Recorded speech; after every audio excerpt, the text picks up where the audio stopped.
batetik herri honetako eragileoi eta guzioi ere, kulturalei, gastronomikoei, ekonomikoei, politikoei, sozialei, guzioi. Baitere herritik bertatik baino kanpotik etorri zareten guzioi, instituzionalak, ekonomikoak, sozialak eta politikoak. Eta eskerrik asko ere herritar orori, onera aurkeztu zehazten herritar orori.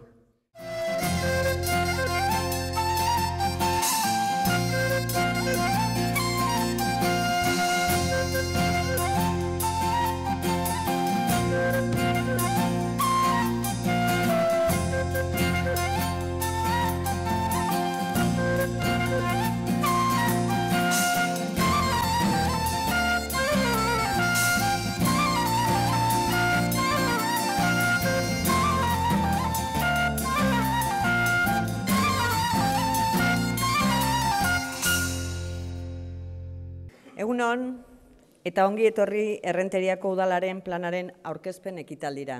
Jon Txasko naiz eta gizarte ongizate, trafiko eta garraio eta ogasuneko arduraduna naiz. Egunon guztioi, nire izena nahi da eta Gazteriako zinegotzia naiz. A mí me parece que precisamente los que pensamos distinto tenemos que venir, tenemos que aportar, tenemos que ser el contraste que permita ver la realidad y no una visión en blanco y negro, en monocolor. Yo soy el portavoz del PP. Bai, kaixo egunon, Maite Peña naiz, EAJko bozeramailea.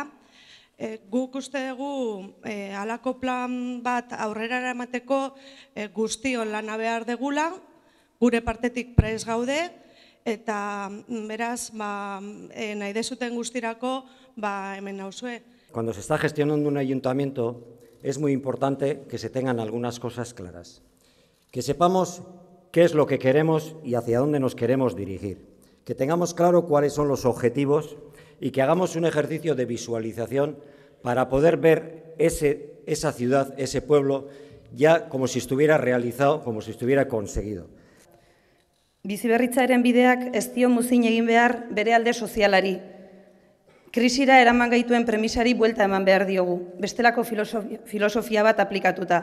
Herri hau ezagutzen duen edonork, badaki mugimendu eta nortasun handia duen herria dela gurea. Eta aitortu beharra daukagu, bertako kide izatea, ore eta harrotasuna dela guretzat. Para andar el camino al que nos estamos refiriendo en este acto, consideramos imprescindible la participación ciudadana, es decir, vuestra participación, y también la de otras personas y otros grupos que por distintos motivos hoy no se encuentran aquí.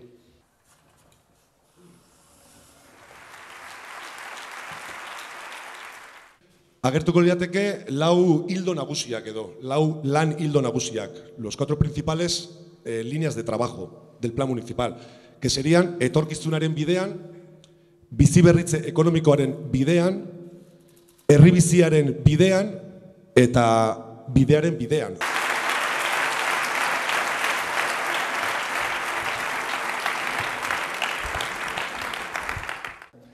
Lehena, ariketa demokratiko bat delako guk uste, udal batek 4 urtetarako duen plana jendearen aurrean argi, lasai, zuzenean aurkeztea. Badago bigarren arrazoi bat, eta nik uste eta asmo argi bat dakala ekitaldi honek ere. Zentzu batean garenaz jabetzea, dugun herriaz jabetzea.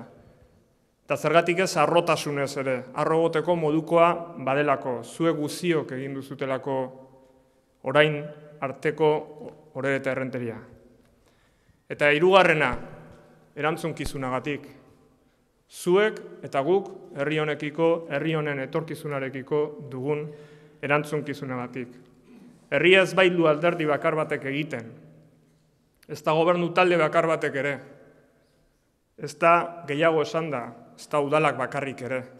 Herria guziok egiten dugu. Udala, zuek eta guziok.